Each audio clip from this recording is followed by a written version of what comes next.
ओम गंग गणपते नमः। आप सबका आपके अपने चैनल पर बहुत बहुत स्वागत है। हम सभी पर ईश्वर की कृपा सदा बनी रहे। करणी माता मंदिर, जहां रसोइये और चूहे एक ही थाली में भोजन करते हैं। आइए जानते हैं इससे जुड़ी दंत कथाएं और कई रोचक तथ्य। करणी माता का मंदिर हिंदू मान्यता अनुसार शक्ति को समर्पित पवित्रतम हिंदू मंदिरों में से एक है, जो भारत के राजस्थान में देशनोक बीकानेर में स्थित है। इस धार्मिक स्थल की आराध्य देवी करणी माता को सामान्यतः डांडली, डोकरी और करणी जी महाराज के नाम से भी जाना जाता है। 14वीं शताब्दी में बीकानेर से 30 किलोमीटर दूर दक्षिण में देशनोक शहर में करणी माता का निवास था। करणी माता ने अपना सारा जीवन गरीबों के उत्थान के लिए समर्पित कर दिया था। बाद में यहीं इनके अनुयायियों ने मंदिर बनवाया, जिसे करणी माता मंदिर के नाम से जाना जाता है।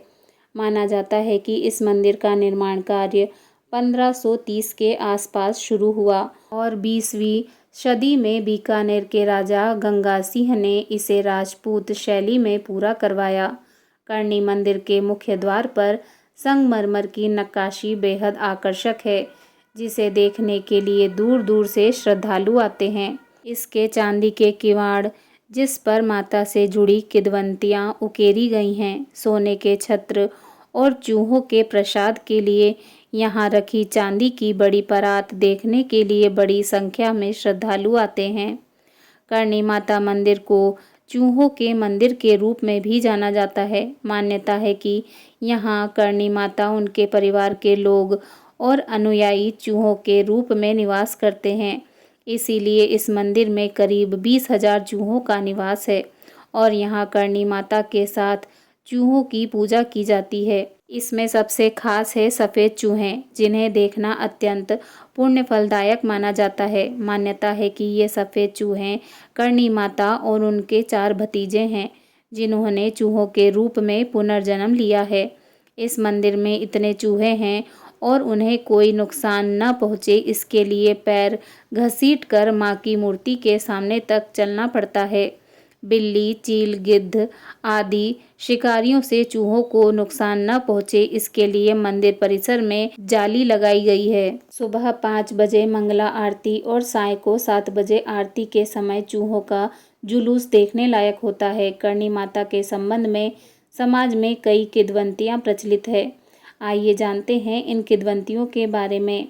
स्थानीय लोगों का मानना है कि करणी देवी माता माँ जगदम्बा का अवतार थी और आज जहाँ मंदिर है, सैकड़ों साल पहले वहीं रहकर एक गुफा में अपने इष्ट की पूजा करती थी।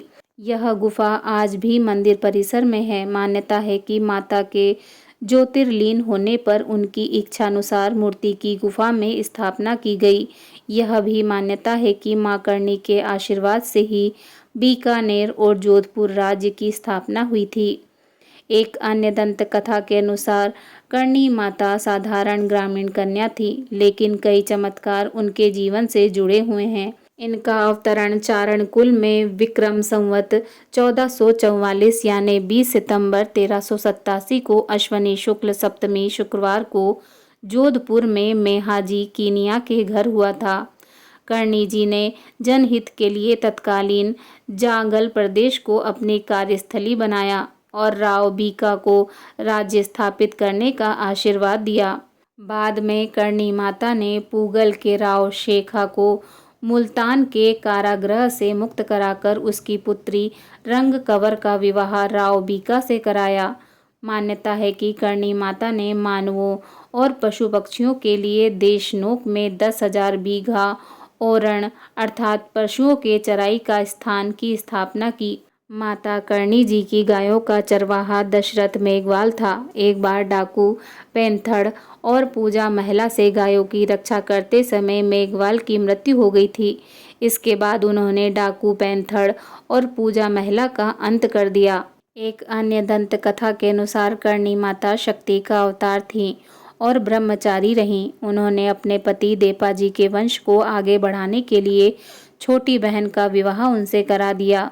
करणी माता जी इनके बच्चों की देखभाल करती थी। एक बार देपा जी के 4 बेटों में से सबसे छोटा लक्ष्मण नहाते समय कोयलात के पास कपिल सरोवर में डूब गया। उनकी छोटी बहन ने करणी माता से लक्ष्मण को वापस जीवित करने की प्रार्थना की। इस पर करणी माता ने लड़के के शरीर को अपने हाथों से उठाया और उसे उस स्थान पर ले आई जहां अब मूर्ति है और दरवाजे बंद कर दिए। साथ ही लोगों को आदेश दिया कि कोई दरवाजा न खोले। किदवंती है कि वह यमराज के पास गईं और लक्ष्मण का जीवन दान मांगा तो उन्होंने सवाल किया कि ऐसा करने से पुनर्जन्म का चक्र कैसे चलेगा। इस पर करणी माता ने घोषणा की कि अब से उनका परिवार यमराज के पास नहीं आएगा। मैं जहाँ भी रहूंगी वे वहीं रहेंगे। जब वे मरेंगे तो मेरे साथ रहेंगे। फिर करणी माता ने काबा अर्थात चूहा का सजीव रूप चुना ताकि जब उनके वंश के मानव मरें तो वे काबा के रूप में पुनर्जन्म लें और मंदिर के भीतर उनके पास रहें, और जब काबा अर्थात चूहे मरें तो वे भी फिर से मानव चरण के रूप में पुनर्जन्म लें। मंदिर के कर्मचारी और चूहे एक ही थाली में भोजन करते हैं। यहाँ एक अजब परंपरा ये भी है कि मंदिर की रसोई के कर्मचारी चूहे एक ही थाली में भोजन करते हैं। इसके अलावा ये चूहे मंदिर में बैठे भक्तों की गोद में या उनके कंधों पर बैठकर भी भोजन करते देखे जाते हैं। कई भक्तों का मानना है कि यहाँ के चूहों की लार में औषधीय गुण होता है, इसलिए वे चूहों का जूठा भोजन और दूध का सेवन करते हैं। आइए जानते हैं करणी माता मंदिर से जुड़े अन्य रोचक तथ्य। करणी माता की मूर्ति के सबसे नज़दीक रहने वाले लोग देवी को चढ़ाए जाने वाले प्रसाद, लड्डू, मेवे, नारियल और चीनी के क्रिस्टल के साथ साथ दूध, रोटी, अनाज, फल, सब्जियां और शराब का सेवन करते हैं। छत और लोहे के बर्तनों के पास रहने वाले चूहों के लिए अनाज, फल, सब्जियां, रोटी और पानी आहार की व्यवस्था की जाती है। चूहा का कुतरा भोजन करना विशेष रूप से शुभ और सम्मान का प्रतीक माना जाता है। गलती से किसी चूहे पर पैर रख गया या उसकी मौत हो गई तो उसकी जगह चांदी या सोने का चूहा रखना पड़ता है। मंदिर के मुख्य पुजारी को बारीदारी कहा जाता है। इन्हें करणी माता के वंश के लोगों से क्रम से 1 महीने के लिए कर्तव्य सेवा के लिए चुना जाता है। साथ ही यही एकमात्र व्यक्ति हैं मंदिर के गर्भगृह में माता की मूर्ति के समीप तक जा सकते हैं। बारीदरी 1 माह तक मंदिर से बाहर नहीं जा सकता। उसे चूहों के साथ ही दिन रात रहना पड़ता है। साल में 2 बार करणी माता का मेला लगता है। पहला मार्च अप्रैल में चैत्र नवरात्रि में प्रतिपदा से दशमी तक और दूसरा शारदीय नवरात्र में सितंबर से अक्टूबर में। देशनोक का ओरण परिक्रमा एक विशेष अनुष्ठान है जिसे नवरात्रि में हजारों श्रद्धालु करते हैं। 42 किलोमीटर का यह क्षेत्र पवित्र माना जाता है।